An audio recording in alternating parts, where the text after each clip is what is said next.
दादी माँ की कहानी, आलसी मनोहर का बदलाव। दादी माँ बच्चों को कहानी सुनाती है। बच्चों, आज मैं तुम्हें एक कहानी सुनाने जा रही हूँ, एक लड़के मनोहर की, जो पहले बहुत आलसी था लेकिन बाद में उसने मेहनत और लगन से अपना जीवन बदल दिया। सुनो ध्यान से। बहुत समय पहले की बात है। एक गांव में मनोहर नाम का एक लड़का रहता था। वह बहुत आलसी था और कभी कोई काम नहीं करता था। गांव के लोग उसे समझाते, लेकिन वह अपनी आदतों से बाज नहीं आता।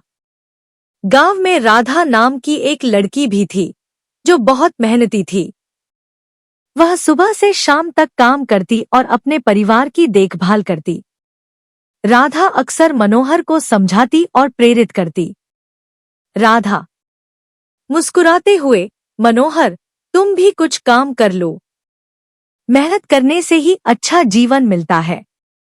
मनोहर उबासी लेते हुए, अरे राधा, तुम क्यों इतनी मेहनत करती हो? जीवन का मजा लो, काम तो हमेशा होता रहेगा। लेकिन मनोहर की सोच में कोई बदलाव नहीं आया। फिर एक दिन गांव में सूखा पड़ा और लोग परेशान हो गए। राधा ने अपनी मेहनत से सबको प्रेरित किया और नए तरीके अपनाकर फसल बचाई। मनोहर ने यह सब देखा और उसकी सोच बदल गई। मनोहर अपने आप से, राधा सही कहती है। मुझे अपनी आलसी आदतें छोड़कर मेहनत करनी चाहिए, तभी मैं भी सफल हो सकता हूँ। अगले दिन मनोहर खेतों में काम करने पहुंच गया। उसने राधा से मदद मांगी। राधा खुशी खुशी उसे सिखाने के लिए तैयार हो गई।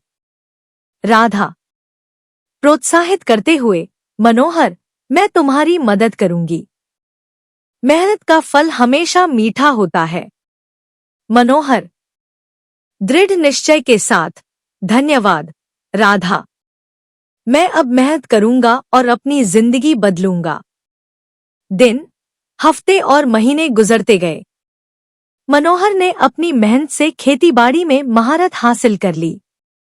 अब वह भी राधा की तरह सफलता और खुशहाली का अनुभव करने लगा। गांव वाले प्रशंसा करते हुए, मनोहर, तुमने सचमुच कमाल कर दिया। अब तुम भी राधा की तरह मेहनती और सफल हो गए हो। मनोहर मुस्कुराते हुए, यह सब राधा की सिखाई हुई बातों का नतीजा है। मेहनत और लगन से कोई भी सफलता हासिल कर सकता है। इस तरह बच्चों, मनोहर ने आलस्य को छोड़कर मेहनत और ईमानदारी का रास्ता अपनाया और अपने जीवन को सफल बना लिया। हमेशा याद रखना कि जीवन में मेहनत और ईमानदारी का कोई विकल्प नहीं है। कठिनाइयां आएंगी, लेकिन हमें उनसे घबराना नहीं चाहिए। मेहनत और सच्चाई से ही जीवन में हर कठिनाई को पार किया जा सकता है। Subscribe for more content.